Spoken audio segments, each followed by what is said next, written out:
Ce que je vais dire, c'est à la mémoire le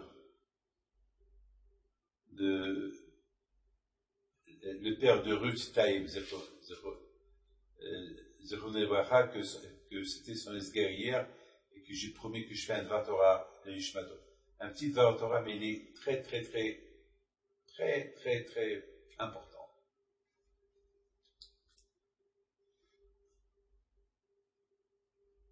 On vient de passer Tisha B'Av.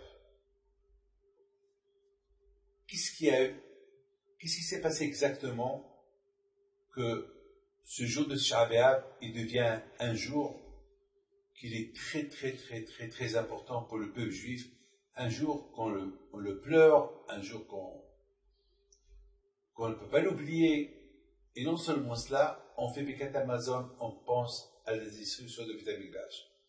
On se marie, on pense à la destruction de Beit HaMikdash. Dès que tu te maries, on te dit Imish Kahech Yerushalayim, Beit HaMikdash. Tout le temps. À Pessah, on se rappelle de Beit HaMikdash. Il n'y a pas un jour. Et les tzadikim, chaque jour, le soir, ils vont s'asseoir par terre, ils vont pleurer la destruction de Beit HaMikdash. Ouais. Qu'est-ce qu'il y avait exactement? Alors, il y a un Vologine. Il dit quelque chose de magnifique. Il dit que Adam Arishon, écoutez bien ça, c'est important ça. Il dit Adam Arishon, avant qu'il a fauté, il sentait le souffle d'Hachem en lui. Il sentait Hachem en lui. Mais lorsqu'il a fauté, cette lumière qu'il était en lui, elle a quitté son corps, mais elle le surveille. De dehors, elle lui envoie la lumière. C'est-à-dire, on a la neshama et on a c'est comme la pile, la lumière de la pile. On a les yeux, on peut voir, mais pour voir mieux, alors on allume la pile. Oui ou pas?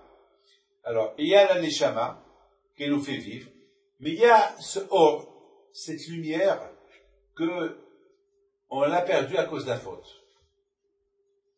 Alors, les Mekoubalim, ils disent, exactement ça c'était à l'époque de Beit HaMikdash. Lorsqu'on avait le Beit HaMikdash est rayonné sur le monde entier, à tel point que Hachamim ils disent que si les Goyim, ils savaient ce qu'ils allaient perdre avec le Hurban Beit HaMikdash, avec la destruction de Beit HaMikdash, ils auraient mis une armée entière pour que personne ne profane le Beit HaMikdash. Ils ne savent pas. Maintenant, le Beit HaMikdash, malheureusement, on l'a perdu. Maintenant, le Beit HaMikdash est rayonné de l'intérieur à dehors. Maintenant que le Beit HaMikdash, il est détruit, c'est la raison pour laquelle on pleure. On pleure parce que on a reçu 2 coups. Et le coup de la faute de Adam Arishon, que maintenant l'homme, il ne peut plus, cette lumière que Dieu a ancrée en lui, elle n'est plus en lui, elle est en dehors de lui, et c'est en dehors de lui qu'il illumine, et la destruction de Beit HaMikdash, que maintenant, elle n'est plus là. C'est la raison pourquoi on pleure le manque de Beit HaMikdash. Maintenant, il y a Rab Chaim Moshe Luzzatto, on l'appelle cette semaine, on l'appelle le Ramchal, Alav Shalom. Il dit comme ça, il dit quelque chose de magnifique. C'est la folie ce qu'il dit. Il dit que le Beit HaMikdash, aujourd'hui, il n'y a pas de Beit HaMikdash. Aujourd'hui, lorsqu'il y avait le Beit HaMikdash, la lumière du Beit HaMikdash, il y a dans le ciel, il y a ce qu'on appelle un sha'ar, gate, une porte, c'est comme une gate, c'est comme les portes des palais, je ne sais pas comment ils appellent, des portails, tu vois, des sha'ar. Et ces sha'ar-là, à travers ce sha'ar-là, la lumière, elle venait au Beth Amikdash, et du Beth Amikdash, elle va distribuer au monde entier. Lorsque le Beth Amikdash a été détruit, dit le Ramchal, ce sha'ar, il s'est fermé. Ce portail s'est fermé. Et s'il se ferme, d'où la lumière va rentrer, le monde va être détruit. Alors, qu'est-ce qu'il a fait à Kadosh Baruch Hu? Il a ouvert des fenêtres. Et ça, ce qu'on dit dans Shir HaShirim, il n'est emmène, non. Mashgiach min halonot, mashgiach min harakim. Maintenant, depuis que ce portail a été fermé, alors maintenant, à Kadosh Baruch Hu, il a ouvert des fenêtres et la lumière, elle rentre à travers ces fenêtres-là. Sinon, le monde va être détruit. Il faut savoir qu'il y a ce qu'on appelle le monde des fenêtres et le monde du portail. Alors, c'est quoi le plus important? La lumière qui rentre du portail ou la lumière qui rentre des fenêtres? Bien sûr, la lumière qui rentre des portails, c'est en masse. C'est une masse de lumière qui rentre. Les fenêtres, c'est des petites fenêtres, c'est limité. C'est limité. Mais, Baruch Hashem, quand même, écoute bien ce qu'il dit le Ramchal. J'explique le Ramchal. Il dit le Ramchal que maintenant, on approche la venue de Mashiach. Maintenant, on voit qu'il y a le Corona. On voit plein de malheurs qui arrivent aujourd'hui. Plein de choses qui arrivent aujourd'hui. Des choses énormes. Le monde change. On voit les hommes qui se marient ensemble, en public, chose que jamais il a existé avant. Avant, ces choses-là se faisaient en cachette. Deux femmes qui habitent ensemble, en cachette. Mais ils peuvent adopter des enfants. Quand est-ce qu'on a vu ça avant? On voit aujourd'hui le monde, il devient... Mais d'autre côté, il n'y a que des catastrophes. Plein de catastrophes. Il dit le Ramchal, c'est parce que ces portes-là, ces fenêtres-là, ils commencent à se fermer. Donc, ils commencent à se fermer. Pourquoi ils se ferment? Pourquoi ils se ferment? Il dit le Ramchal, ils se ferment parce que maintenant, le portail par lequel le shefa, le or, il veut rentrer, c'est calculé. Il sait que maintenant le moment de Mashiach est arrivé. Donc maintenant, ce portail-là, la lumière, elle veut sortir. Mais le portail, il est là. Il souffre pas. Parce que Hachem, il n'a pas donné l'eau. C'est comme un barrage. Vous savez c'est quoi le barrage? Le barrage, il arrête l'eau. Mais lorsqu'il y a beaucoup d'eau, qu'est-ce qui se passe? Eh bien, lui, il casse le barrage. Et après l'eau, il va à la nature. Alors maintenant, le portail, il est maintenant presque en voie de disparition parce que la lumière maintenant, elle est très forte, très forte, très forte, très forte. Et au fur et à mesure qu'elle est forte, ces fenêtres, ils se ferment. Ils se ferment. Pourquoi ils se ferment? Je vous donne un exemple. Regardez, j'ai ici une bouteille. Vous savez c'est quoi la bouteille? Dans la bouteille, il y a en dehors de la bouteille, au haut de la bouteille, un petit trou. Oui? Si par exemple, je prends plein d'eau, une carafe d'eau et je verse, tout va se reverser par terre. Presque rien ne va rentrer à l'intérieur. Alors là aussi, la lumière est tellement forte, très forte, jusqu'à maintenant, elle empêche. Et il y a une masse de lumière. Elle bouche les fenêtres. Qu'est-ce qu'il fait à Kadosh Baruch Hu? Il va créer des fentes. Des fentes, des fissures dans les fenêtres pour qu'à travers, il passe un peu de lumière. Pour que le monde ne soit pas détruit. Mais c'est ça qui fait qu'il y a des xérotes. Et c'est ça qui fait. Tout à l'heure, je parlais avec quelqu'un tout à l'heure. Il me dit, bon, si Dieu veut, hein, dans quelques temps, ça y est, le corona, on va Arab Bémet, comme ça il m'a dit. Bon, parce que ce monsieur-là, il a fait 2 vaccins, Et lui, sa femme, et toute sa famille, ses enfants, ils l'ont attrapé. Avec les 2 vaccins. Et même les enfants, tous. Tout le monde. Alors, il voulait le bracha. Il dit, bon, si Dieu veut, qu'on s'en sort, et un jour, on va comprendre pourquoi il est venu le corona. Parce que maintenant, on ne comprend pas pourquoi il y a le corona. Alors, je lui dis, Mr. David, jusqu'à que tu vas comprendre c'est quoi le corona, il va y avoir d'autres épidémies. Donc, jamais tu sauras pourquoi il y a le corona. Parce que avant que Mashiach il va venir, c'est ce qu'on va voir. Ah, pourquoi tout cela? Tout ça, à cause de cette lumière-là. Tout ça, c'est à cause du Beit HaMikdash. Le monde, il voit pas ce que le Beit HaMikdash a fait comme bien au monde. Le monde ne comprend pas le shefa qu'il y avait. Il y avait l'abondance, en tout il y avait. Et malheureusement, c'est comme un fils gâté. Ils avaient tellement tout, jusqu'à que ça s'est rentré à la tête, ils ont tout lâché, ils ont tout abandonné à la fin. Alors maintenant, malheureusement, c'est ça. Mais malgré tout, la miséricorde d'Hachem, elle est énorme, elle est grande, que Akadosh Baruch Hu, il fait que, non. Et il a créé ces fenêtres-là. Et maintenant, ça rentre dans ces fentes, la lumière passe ces fentes-là, et on n'est pas loin. Maintenant, c'est la raison pourquoi on pleure Beit HaMikdash.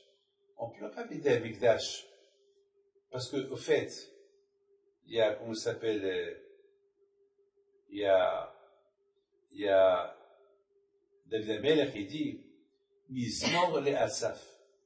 C'est quoi Mizmor le Asaf? Mizmor le Asaf, c'est le chant de Asaf. Et de quoi il parle? Il parle de la destruction de Beit HaMikdash, et les ennemis, ils sont venus, ils ont fait. Alors la Gemara pose une question. Kina le Asaf, on devait chanter un chant de Tisha B'Av, pas un chant heureux. Parce que Kina, c'est un chant triste. Mizmor, c'est un chant de joie. Alors quoi? Asaf, il chante un chant de joie, et qu'est-ce qu'il chante dans ce chant de joie? Hachem, tu as détruit le temple, Hachem, ils ont détruit le Hamikdash, ils ont tué les Juifs, ils ont Kina, c'est un chant triste. La Gemara dit non, c'est un chant joyeux. Pourquoi? Parce que Akadosh Baruch Hu, il a passé sa colère sur Eitzim et Avanim, sur les murs, les pierres et le bois, en détruisant le Beit HaMikdash. Il n'a pas tué les Juifs. Alors moi, j'ai une grande question. C'est pour ça que, Asaf, il a dit Mizmor. Parce que, Hachem, on est là. Alors moi, j'ai une question. Mais si on voit un peu la destruction de Beit HaMikdash, il y a eu des millions. Il y a eu 12 millions qui sont morts à Jérusalem, hein, le jour de la destruction de Beit HaMikdash. C'est le calcul que Hachamim ils ont fait.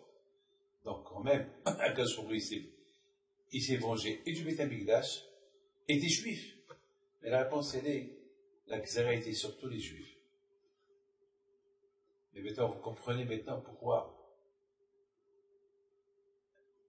lorsqu'on parle du Beit HaMikdash, on ne parle pas des Juifs qui sont morts pendant la destruction de Beit HaMikdash. On ne parle pas de tout ce qui s'est passé et l'exil où on est. On parle surtout,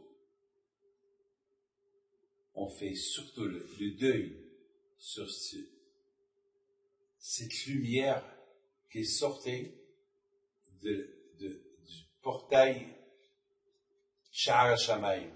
Vous savez que Yaakov Avinu alav shalom, Akadosh Baruch Hu, il voulait lui montrer tout ce qui va se passer. Avant que Yaakov est parti chez Lavan, pour se marier avec Rachel et Léa, Hachem il a fait que Yaakov, il avait sommeil. Alors Yaakov il s'est endormi, il arrivait un soulam, une échelle, par terre, elle arrivait au ciel. Et il voit les malachim qui descendent et qui montent. Et Yaakov, il regarde les malachim qui montent, ils descendent. Et Yaakov était en bas.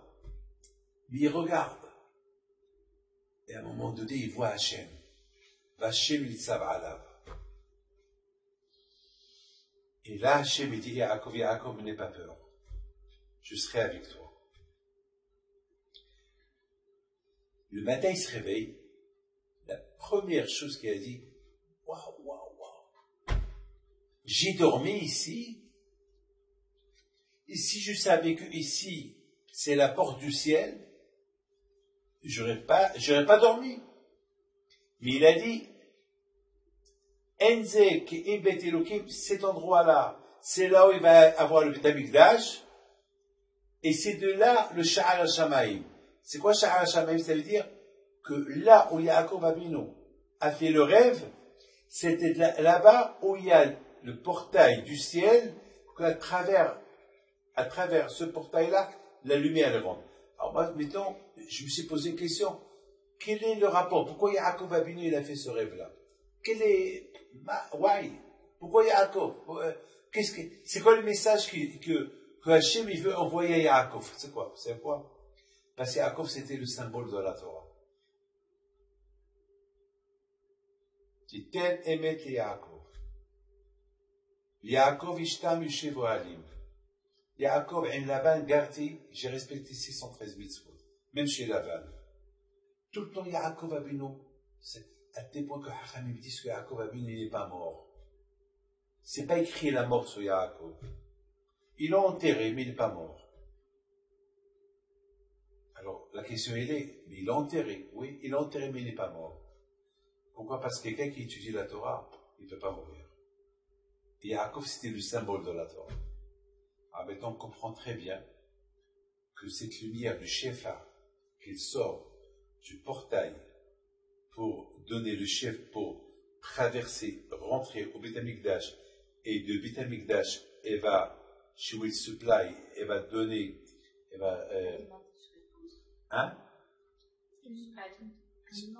elle va alimenter le monde entier grâce à la Torah.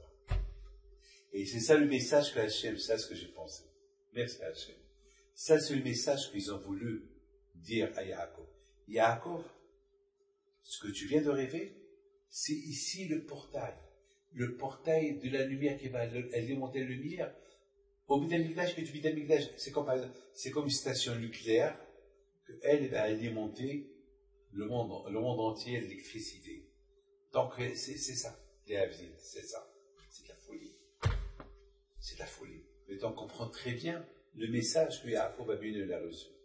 Ça veut dire que, et ça c'est pour nous, que c'est à travers la Torah, et surtout lorsqu'on fait les petites mitzvot, qu'on délire, là, ça c'est rien, allez, ça c'est rien, allez, ça c'est rien, eh ben tu verras plus tard que c'est ça qui pouvait t'ouvrir les portes de Gan Eden, et parce que tu as dit c'est rien, eh ben t'as perdu ton Gan Eden.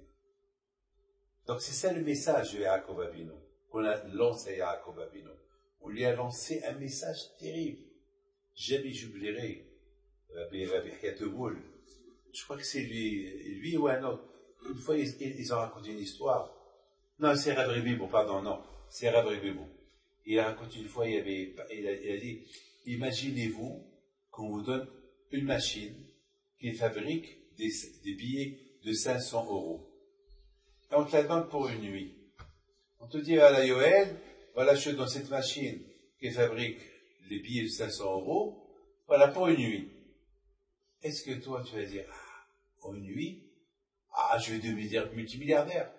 Est-ce que tu vas dire, bon, je vais me reposer une petite heure, je vais me faire un sandwich, mais boule, chaque seconde, c'est des milliers d'euros. Tu perds. Eh ben, c'est ça la Torah. La Torah, c'est une machine. C'est chaque minute, c'est des mitzvot. C'est des mitzvot qui vont à ton crédit là-haut et qui sont stockés là-bas. Parce que n'oublie pas, lorsqu'on voyage, on fait un petit voyage, on prend un sandwich. Ouais, pour 2 heures, 3 heures, un sandwich pour ravitaillement. Mais après 120 ans, quand tu vas là-bas, il faut avoir le ravitaillement. Parce que tu sais pas, là-bas, c'est éternel. Donc, il faut ce qu'on appelle des ravitaillements